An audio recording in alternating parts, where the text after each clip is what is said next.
지옥에도 계급이 있다. 염라대왕의 지옥 구조도. 여러분, 지옥에도 엄격한 계급 사회가 있다는 사실을 아시나요? 염라대왕을 정점으로 한 저승의 관료제는 조선시대 양반 사회보다도 더 체계적이었습니다.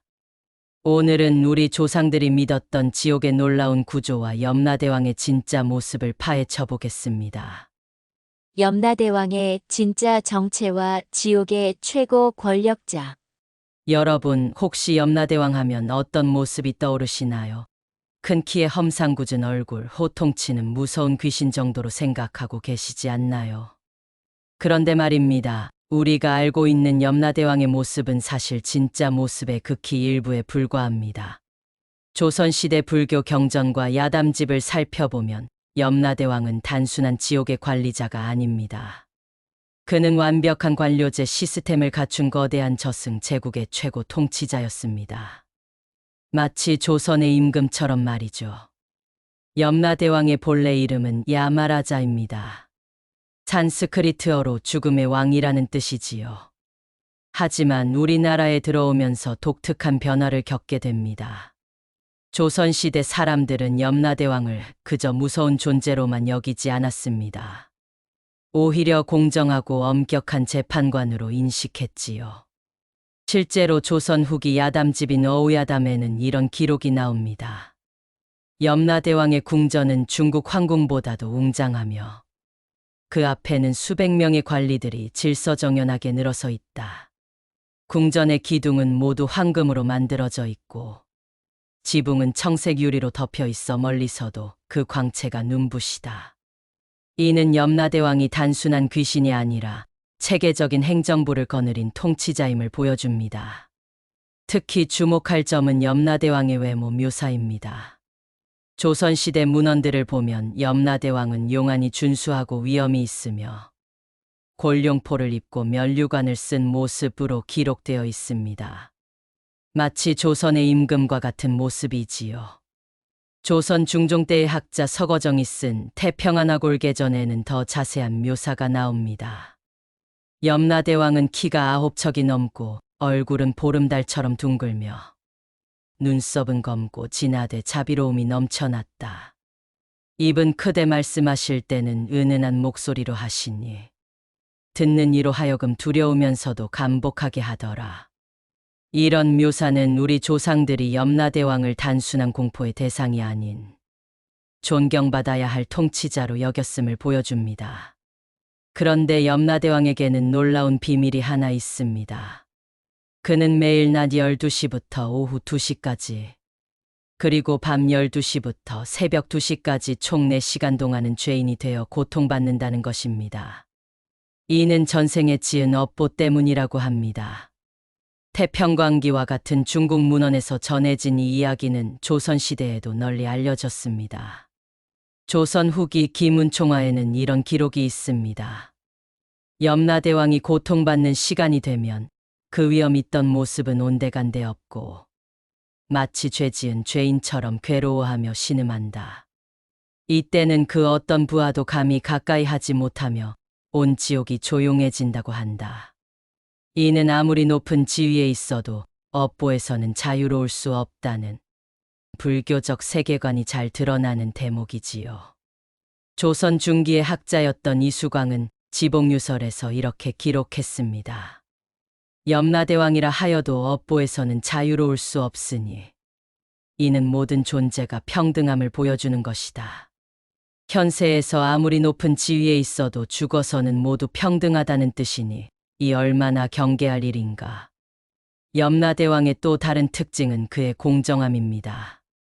조선시대 야담에는 양반이든 상놈이든 관계없이 공정하게 심판한다는 이야기가 무수히 많습니다. 조선 후기 청구야담에는 이런 이야기가 전해집니다. 어느 탐관오리가 죽어서 염라대왕 앞에 섰는데 생전에 받았던 온찬사와 아첨은 소용없었다. 염라대왕은 그의 죄상을 낱낱이 읽어주며 내가 비록 양반이요 벼슬아치였으나 백성들로부터 빼앗은 재물과 억울함은 하늘에 사무쳤느니라. 내 신분 따위는 이곳에서 아무 소용없다 하고는 가장 혹독한 지옥으로 보내버렸다. 반대로 가난한 농부나 장사꾼이라도 선행을 많이 쌓았다면 염라대왕은 극진히 대접했다고 합니다. 동야휘집에는 가난한 나무꾼이 염라대왕으로부터 내가 비록 천한 신분이지만 내 마음의 선함은 그 어떤 양반보다도 귀하다라는 칭찬을 받았다는 이야기가 나옵니다. 이런 이야기들은 불평등한 현실에 대한 서민들의 염원이 투영된 것이기도 합니다. 현세에서는 신분의 벽이 높았지만 적어도 저승에서만은 공정한 심판을 받을 수 있다는 희망을 담은 것이지요. 염라대왕의 권력은 절대적이었습니다. 그는 모든 죄인의 운명을 결정할 수 있었고 심지어 수명을 늘려주거나 줄일 수도 있었다고 전해집니다. 조선 선조 때의 어우야담에는 염라대왕이 특별한 공덕을 쌓은 자에게는 수명을 더해주고 큰 죄를 지은 자에게는 명을 단축시킨다는 기록이 나옵니다. 하지만 이런 절대 권력에도 제약이 있었습니다. 바로 업보의 법칙입니다. 염라대왕도 함부로 판결을 내릴 수는 없었고 반드시 그 사람이 쌓은 업에 따라 공정하게 심판해야 했습니다. 이는 조선시대 사람들이 생각한 이상적인 통치자의 모습이기도 했지요. 시왕체계, 지옥의 완벽한 관료제. 자, 그럼 이제 염라대왕이 다스리는 저승의 놀라운 조직 체계를 살펴보겠습니다. 지옥에는 시왕, 즉 10명의 왕이 있습니다. 이들은 각각 담당하는 업무와 관할 구역이 명확히 구분되어 있었지요. 이 시스템은 조선시대 6조 체계보다도 더 체계적이고 정교했습니다. 첫 번째 왕은 진광왕입니다. 사람이 죽은 지 첫 7일째 되는 날 만나게 되는 왕이지요. 진광왕은 일종의 접수 담당자 역할을 합니다. 죽은 자의 기본 정보를 파악하고 생전의 행적을 1차적으로 검토합니다. 조선시대 관청의 이방이나 호방 같은 역할이라고 보시면 됩니다. 삼국유사에 인용된 불교 경전에 따르면 진광왕의 관할 구역은 가장 넓었다고 합니다. 모든 죽은 자가 가장 먼저 거쳐야 하는 곳이니 그 규모가 한양 도성의 10배가 넘었다고 기록되어 있지요. 진광왕 휘하에는 수만 명의 서기관들이 있어서 죽은 자들의 생전 행적을 일일이 기록했다고 합니다. 두 번째는 초강왕입니다. 14일째에 죽은 자를 심판하는 왕이지요. 초강왕은 주로 살생과 관련된 죄를 담당합니다. 조선시대 해동야언에는 초강왕에 대한 자세한 묘사가 나옵니다. 초강왕은 붉은 얼굴에 날카로운 눈을 하고 있으며 손에는 항상 살생을 기록한 장부를 들고 있다. 그 장부에는 고의로 죽인 것부터 실수로 밟아 죽인 개미 한 마리까지 모든 것이 기록되어 있다고 한다. 이는 불교의 엄격한 살생 금계가 반영된 것입니다. 조선시대 사람들은 아무리 작은 생명이라도 함부로 죽이면 저승에서 반드시 그 대가를 치러야 한다고 믿었습니다. 세 번째는 송제왕입니다. 21일째에 만나게 되는 왕으로 거짓말과 사기에 관련된 죄를 담당합니다. 조선시대 상업이 발달하면서 이 분야의 중요성이 더욱 커졌지요. 기문총화에는 송제왕 앞에서는 그 어떤 거짓말도 통하지 않는다. 왕의 눈은 마치 거울과 같아서 마음속 생각까지도 들여다본다고 기록되어 있습니다. 네 번째 오관왕은 28일째에, 다섯 번째 염라왕은 35일째에 죽은 자를 심판합니다. 특히 다섯 번째 염라왕이 바로 우리가 잘 아는 염라대왕입니다. 그는 35일째에 죽은 자를 최종 심판하는 역할을 맡고 있지요. 흥미로운 점은 염라대왕이 다섯 번째라는 것입니다. 즉, 그 위에 4명의 왕이 더 있다는 뜻이지요. 하지만 실질적인 최종 결정권은 염라대왕이 가지고 있었습니다. 마치 조선시대 의정부에서 좌의정, 우의정이 있어도 영의정이 최고 실권자였던 것과 같은 이치입니다. 조선 후기 오성대왕본이라는 민간 경전에는 이런 기록이 있습니다. 비록 염라대왕이 다섯 번째 자리에 앉아 있으나 그의 권위는 다른 9왕을 모두 합친 것보다도 크다. 다른 왕들이 내린 판결도 염라대왕의 승인이 있어야 최종 확정된다. 6번째 변성왕은 42일째, 7번째 태산왕은 49일째 죽은 자를 심판합니다. 태산왕은 특히 중요한 역할을 맡고 있었는데 49일이라는 것이 불교에서 말하는 중음신의 마지막 단계이기 때문입니다. 조선시대 명심보감원에는 태산왕의 심판이 끝나며 비로소 그 영혼의 다음 생이 결정된다고 기록되어 있습니다. 8번째 평등왕은 100일째, 9번째 도시왕은 1년째, 10번째 오도전륜왕은 3년째 죽은 자의 최종 운명을 결정합니다. 특히 마지막 오도전륜왕은 윤회를 관장하는 왕으로 죽은 자가 어떤 모습으로 다시 태어날지를 결정합니다. 이 시왕들 각각에게는 수많은 부하들이 있었습니다. 조선 후기 해동야언에 따르면 각 왕마다 수천 명의 판관, 서기, 옥졸들이 있었다고 합니다. 이들의 계급은 매우 엄격했지요.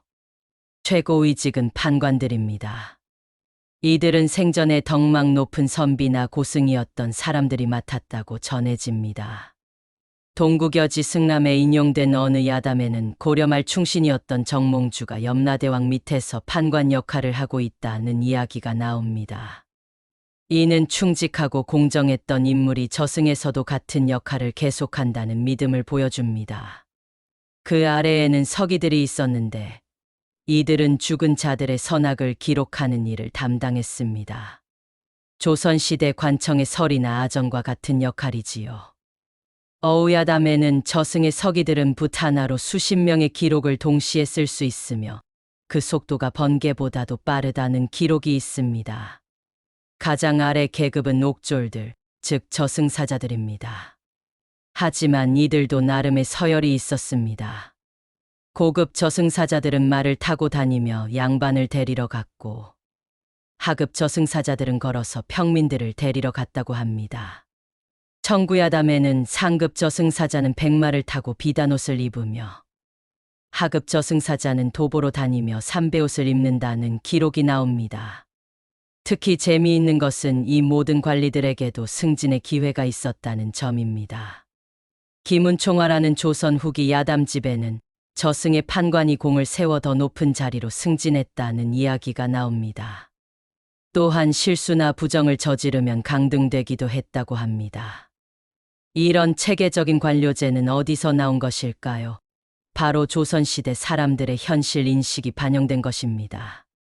현세에서 관료제를 통해 질서를 유지했듯이 저승에서도 마찬가지일 것이라고 생각했던 것이지요.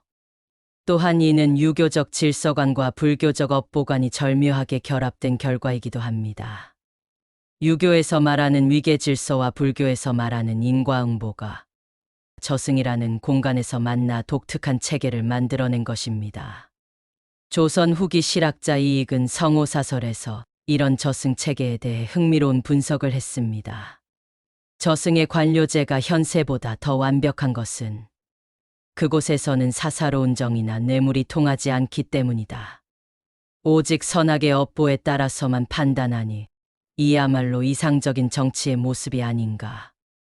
이처럼 시황체계는 단순한 종교적 믿음을 넘어서 조선시대 사람들이 꿈꾸던 이상적인 사회의 모습을 담고 있었던 것입니다. 조선시대 실제 기록, 저승에 다녀온 사람들의 증언.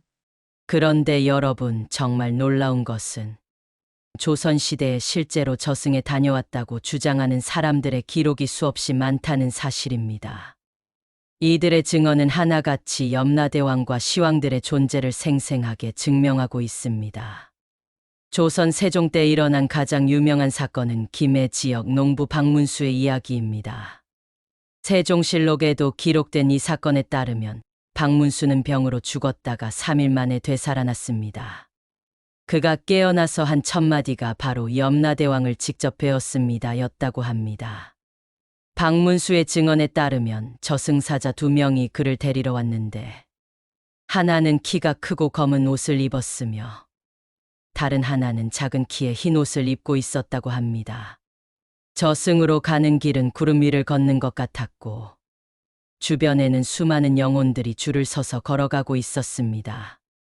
가장 흥미로운 부분은 염라대왕과의 대면 장면입니다. 궁전에 들어서니 금으로 만든 기둥들이 하늘 높이 솟아 있었고 그 끝에 구름이 걸려 있었습니다. 염라대왕은 용상에 앉아 계셨는데 그 위엄이 우리 임금님보다도 훨씬 크셨습니다. 하지만 무서우기보다는 자비로운 느낌이 더 강했습니다. 박문수는 염라대왕 앞에서 생전의 행적을 심판받았는데 흥미롭게도 그가 어려운 이웃을 도운 작은 선행들까지 모두 기록되어 있었다고 합니다. 제가 굶주린 개에게 밥을 준 것, 넘어진 할머니를 부축해 드린 것까지 모두 알고 계셨습니다. 조선 중종 때는 더욱 구체적인 증언이 나타났습니다. 한양의 상인 이철수가 저승에 다녀온 이야기가 중종실록에 기록되어 있습니다. 그는 염라대왕뿐만 아니라 여러 시왕들을 직접 만났다고 증언했습니다. 초강왕님은 정말 무서웠습니다. 붉은 얼굴에 불같은 눈을 하고 계셨는데 제가 장사하면서 속인 적이 있는지 물으셨습니다. 하지만 송제왕님은 온화하셨습니다. 제가 정직하게 장사했던 것을 칭찬해 주시더군요. 이철수의 증언에서 특히 주목할 점은 저승의 행정 처리 과정에 대한 구체적인 묘사입니다. 각 왕님마다 수많은 서기들이 붓을 들고 기록하고 있었습니다. 그 속도가 너무 빨라서 붓 끝에서 불꽃이 튀는 것 같았습니다. 그리고 모든 기록은 즉시 큰 장부에 정리되어 다음 왕에게 전달되었습니다. 조선 후기에는 더욱 정교한 증언들이 나타났습니다. 어우야담에 기록된 안동 양반 김진사의 이야기를 보면 저승의 계급제도가 얼마나 엄격했는지 알 수 있습니다. 저는 양반이라는 이유로 특별 대우를 받을 줄 알았습니다. 하지만 저승에서는 그런 것이 전혀 통하지 않았습니다. 오히려 양반이기 때문에 더 엄격한 잣대로 심판받았습니다. 염라대왕께서는 지위가 높을수록 책임도 크다고 말씀하셨습니다. 김진사는 또한 저승에서 만난 다른 영혼들에 대해서도 증언했습니다. 생전에 가난했던 농부들이 저보다 훨씬 좋은 대우를 받고 있었습니다. 그들이 비록 배우지는 못했지만 선한 마음을 가지고 살았기 때문이라고 하더군요. 특히 흥미로운 것은 여성 증언자들의 이야기입니다. 조선 후기 기문총화에는 개성의 기생춘향이라는 여인이 저승에 다녀온 이야기가 나옵니다. 그녀의 증언에 따르면 저승에서는 성별에 따른 차별도 없었다고 합니다. 저승에서는 남녀 구분이 없었습니다. 오직 그 사람이 살아온 삶의 선악만이 중요했습니다. 생전에 남편을 잘 내조한 여인이나 자식을 잘 기른 어머니들은 모두 높은 대우를 받고 있었습니다.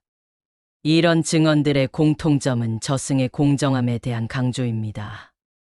현세에서는 신분과 재산, 권력이 중요했지만 저승에서는 오직 그 사람의 선악만이 판단 기준이었다는 것입니다. 이는 불평등한 현실에 살던 조선시대 사람들에게 큰 위안이 되었을 것입니다. 지옥의 형벌과 계급에 따른 대우의 차이. 이제 저승에서 실제로 어떤 형벌이 행해지는지, 그리고 죄의 경중에 따라 어떻게 다른 대우를 받는지 살펴보겠습니다. 조선시대 문헌에 기록된 지옥의 형벌은 상상을 초월할 정도로 정교하고 체계적이었습니다. 가장 가벼운 형벌은 설산지옥이었습니다. 이곳은 작은 거짓말이나 경미한 욕설을 한 사람들이 가는 곳으로 차가운 눈 속에서 떨며 자신의 잘못을 반성하는 곳이었습니다. 해동야언에 따르면 설산지옥에서는 뼈를 내는 추위 속에서도 죽지는 않으며 진심으로 참회하면 곧 빠져나올 수 있다고 기록되어 있습니다. 그 다음 단계는 흑승지옥이었습니다. 남의 물건을 훔친 도둑들이 가는 곳으로 밧줄로 온몸이 묶인 채로 끌려다니는 형벌을 받았습니다. 훔친 물건의 가치에 따라 밧줄의 굵기와 묶이는 시간이 달랐다고 합니다. 중간 정도의 죄를 지은 자들은 화탕지옥에 떨어졌습니다. 끓는 가마솥에서 삶아지는 형벌인데 죄의 정도에 따라 물의 온도가 달랐다고 합니다. 어우야담에는 탐욕스러운 관리들은 뜨거운 구리 가마솥에서, 일반 백성을 속인 상인들은 따뜻한 물 가마솥에서 형벌을 받는다고 기록되어 있습니다. 가장 무서운 형벌은 무간지옥이었습니다. 부모를 해친 자나 스승을 배반한 자, 그리고 나라를 배신한 역적들이 가는 곳으로 영원히 고통받는 곳이었습니다. 조선 후기 청구야담에는 무간지옥에서는 죽었다가 다시 살아나기를 반복하며 끝없는 고통을 당한다고 기록되어 있습니다. 흥미로운 것은 같은 죄라도 신분에 따라 형벌의 강도가 달랐다는 점입니다. 하지만 이는 양반이 더 가벼운 처벌을 받는다는 뜻이 아니었습니다. 오히려 반대였지요. 기문총화에 기록된 한 양반의 증언을 보면 저승에서는 양반일수록 더 무거운 처벌을 받습니다. 같은 거짓말이라도 양반이 하면 백성 10명이 한 것과 같다고 여겨집니다. 왜냐하면 양반은 백성들의 모범이 되어야 하기 때문입니다. 반면 가난한 백성들의 경우 같은 죄라도 정상 참작이 많았습니다. 동야 휘집에는 굶주린 농부가 남의 곡식을 훔친 것은 생존을 위한 것이니 탐욕에서 나온 도둑질과는 다르게 본다는 기록이 있습니다. 특히 여성들의 경우에는 더욱 세심한 배려가 있었습니다. 조선시대 남성 중심 사회에서 여성들이 당한 억울함을 저승에서는 충분히 고려했다는 것입니다. 어우야담에는 시어머니에게 시달린 며느리나 남편의 폭력에 시달린 아내들은 그 고생한 만큼 복을 받는다는 기록이 나옵니다. 아이들의 경우에는 아예 별도의 처리 과정이 있었습니다. 청구야담에 따르면 15세 이하의 아이들은 염라대왕이 직접 돌보며 특별한 죄가 없는 한 곧바로 좋은 곳으로 다시 태어나게 해준다고 기록되어 있습니다.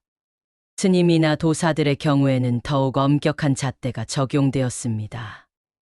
해동야언에는 출가한 승려가 계율을 어기면 일반인의 죄보다 10배 무겁게 처벌받는다. 왜냐하면 그들은 모든 욕망을 버리고 수행하겠다고 서원했기 때문이라고 기록되어 있습니다. 하지만 이 모든 형벌에도 희망은 있었습니다. 진심으로 참회하고 선행을 다짐하면 형벌이 줄어들거나 면제될 수 있었던 것입니다. 기문총화에는 지옥에서도 개과천선하면 염라대왕이 직접 사면해 주신다는 기록이 있습니다. 또한 살아있는 가족들이 죽은 자를 위해 공덕을 쌓으면 형벌이 감해지기도 했습니다.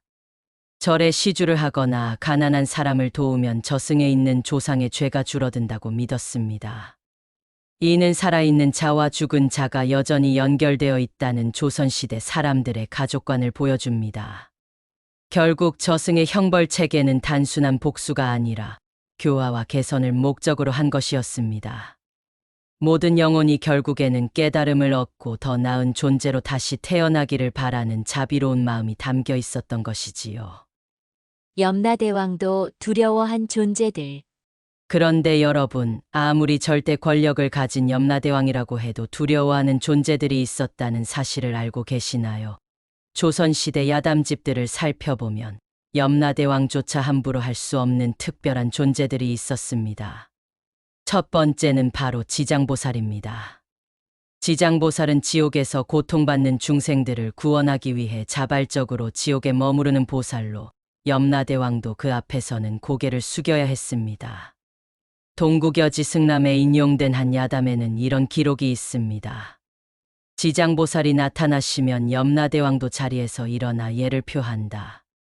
그리고 보살이 어떤 영혼의 구원을 요청하시면 아무리 큰 죄인이라도 즉시 석방해 드린다. 이는 자비가 정의보다 위에 있다는 불교적 가르침을 보여주는 대목입니다.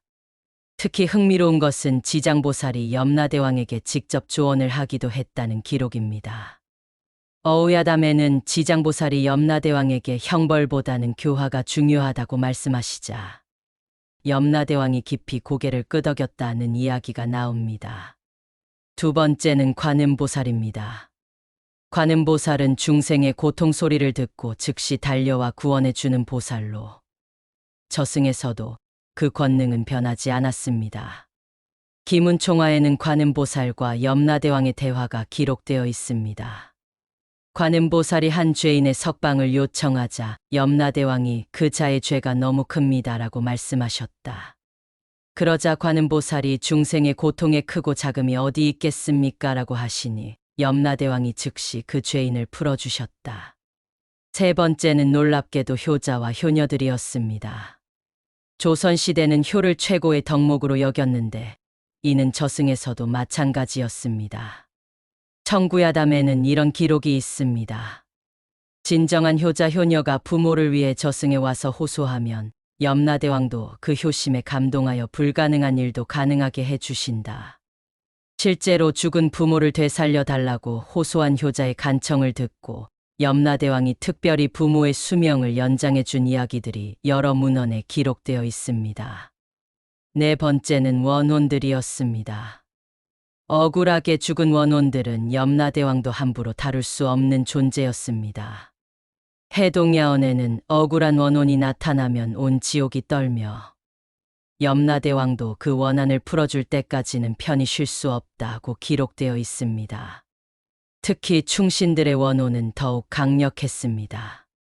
조선 후기 동야휘집에는 임진왜란 때 나라를 위해 죽은 의병장의 원혼이 나타나자 염라대왕이 직접 일어서서 맞이했다는 기록이 있습니다. 나라를 위해 목숨을 바친 이들의 정신은 저승에서도 존경받았던 것입니다. 다섯 번째는 독실한 신도들이었습니다. 특히 불교나 유교의 가르침을 철저히 실천하며 살아온 사람들은 저승에서도 특별한 대우를 받았습니다. 어우야담에는 평생 불경을 읽고 선행을 쌓은 할머니가 저승에 오자 염라대왕이 직접 자리에서 일어나 맞이했다는 이야기가 나옵니다. 여섯 번째는 의외로 어린아이들이었습니다. 순수한 어린아이들 앞에서는 염라대왕도 엄한 모습을 버리고 자상한 할아버지가 되었다고 합니다. 기문총화에는 어린아이가 저승에 오면 염라대왕이 직접 무릎에 앉혀서 달래준다는 기록이 있습니다. 마지막으로는 진정한 스승들이었습니다. 제자들을 올바른 길로 인도한 참 스승들은 염라대왕도 깎듯이 예우했습니다. 청구야담에는 평생 제자들을 가르친 훌륭한 스승이 저승에 오자 염라대왕이 선생님이라고 부르며 극진히 대접했다는 기록이 나옵니다.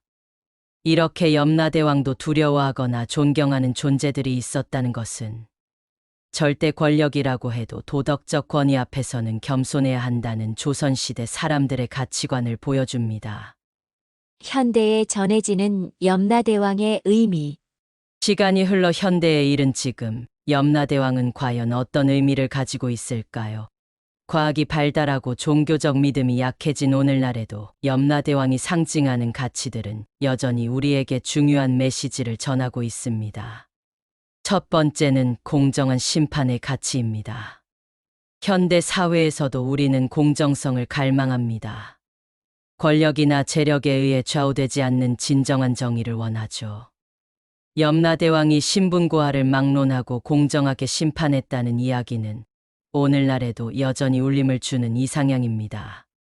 실제로 현대 한국 사회에서 염라대왕 같은 판사, 염라대왕 같은 검사라는 표현을 쓰는 것은 바로 이런 이유 때문입니다. 사사로운 정에 흔들리지 않고 오직 사실과 법에 따라 판단하는 공정한 인물을 가리킬 때 사용하는 것이지요. 두 번째는 인과응보의 교훈입니다. 염라대왕의 심판은 결국 자신이 지은 업보에 따른 결과였습니다. 이는 현대에도 뿌린 대로 거둔다는 말로 계속 전해지고 있습니다. 비록 당장은 보이지 않아도 선한 행동은 선한 결과를, 악한 행동은 악한 결과를 가져온다는 믿음은 여전히 많은 사람들의 마음속에 살아 있습니다. 특히 요즘처럼 불공정하고 불평등한 현실에 좌절할 때 언젠가는 모든 것이 공정하게 심판받을 것이라는 믿음은 큰 위안이 됩니다. 이는 종교적 믿음을 떠나서도 도덕적 삶을 살아가는 동력이 되고 있습니다. 세 번째는 책임감의 가치입니다. 염라대왕 앞에서는 그 누구도 자신의 행동에 대한 책임을 피할 수 없었습니다. 높은 지위에 있을수록 더 무거운 책임을 져야 했지요. 이는 현대 사회의 리더들에게도 여전히 유효한 교훈입니다. 정치인이나 기업인, 각 분야의 지도자들이 염라대왕의 가르침을 되새긴다면 자신의 위치에서 져야 할 책임의 무게를 더 깊이 느낄 수 있을 것입니다. 네 번째는 자비와 용서의 정신입니다. 염라대왕은 엄격한 심판관이었지만 동시에 진심으로 뉘우치는 자에게는 자비를 베풀었습니다. 현대 사회에서도 이런 균형 감각은 중요합니다. 잘못에 대해서는 엄정하게 대처하되 진정한 반성과 개선의 노력이 있다면 용서와 기회를 주는 것 말입니다. 다섯 번째는 겸손함의 미덕입니다. 절대 권력자였던 염라대왕도 업보 앞에서는 겸손해야 했고 보살들이나 효자들 앞에서는 예의를 지켰습니다. 현대 사회의 권력자들도 이런 겸손함을 배울 필요가 있습니다. 마지막으로는 희망의 메시지입니다. 아무리 큰 죄를 지었어도 진심으로 뉘우치고 선행을 다짐하면 구원받을 수 있다는 염라대왕의 가르침은 절망에 빠진 현대인들에게도 희망을 줍니다. 과거의 잘못을 되돌릴 수는 없지만 앞으로의 삶을 바르게 살아갈 수는 있다는 것이죠. 결국 염라대왕은 단순한 옛날 이야기 속 인물이 아닙니다. 공정함, 책임감, 자비, 겸손함, 그리고 희망이라는 인류 보편의 가치를 상징하는 존재입니다. 과학이 발달한 현대에도 이런 가치들은 여전히 빛을 잃지 않고 있으며 우리가 더 나은 사회를 만들어 가는데 중요한 지침이 되고 있습니다. 지금까지 염라대왕과 저승의 놀라운 계급제도에 대해 살펴보았습니다. 우리 조상들이 꿈꾸던 이상적인 사회의 모습이 저승이라는 공간에 고스란히 투영되어 있었다는 것, 정말 흥미롭지 않나요? 비록 시대는 변했지만 염라대왕이 상징하는 공정함과 책임감, 자비와 겸손함의 가치는 여전히 우리에게 소중한 교훈을 주고 있습니다. 다음 시간에는 염라대왕도 감동했다는 한 할머니의 놀라운 선행 이야기를 들려드리겠습니다. 이 사람은 예외라며 염라대왕이 직접 극찬했다는 그 할머니는 과연 어떤 일을 했을까요? 오늘 영상이 도움이 되셨다면 구독과 좋아요 부탁드리고 댓글로 여러분의 생각도 들려주세요.